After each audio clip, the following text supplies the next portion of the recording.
ओझर येथील संभाजी चौक परिसरात एका तरुणाचा खून झाल्याची धक्कादायक घटना उघडकीस आली आहे. कमोद फोटो स्टुडिओ समोर असलेल्या एका घरात तरुणाचा मृतदेह आढळून आलाय.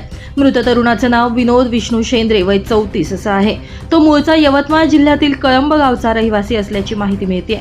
सध्या तो ओझर येथील एका किराणा दुकानात काम करत होता आणि एका मित्रासोबत राहत होता. मिळालेल्या माहितीनुसार मृतदेहाच्या मानेवर गळा आवळल्याच्या खुणा आढळून आल्यात. यामुळे हा खूनच असल्याचा प्राथमिक अंदाज व्यक्त केला जातोय.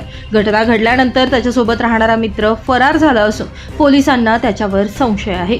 घटनेची माहिती मिळताच ओझर पोलीस ठाण्याचे पोलीस अधिकारी महेश कुलकर्णी यांच्यासह पोलीस पथकानं तात्काळ घटनास्थळी धाव घेत या प्रकरणाचा तपास सुरू केला आणि पंचनामा करून मृतदेह शवविच्छेदनासाठी पाठवण्यात आलाय.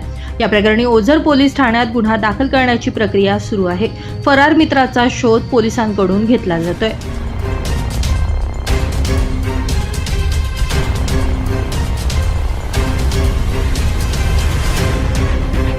ब्युरो रिपोर्ट, नाशिक माझा न्यूज, नाशिक.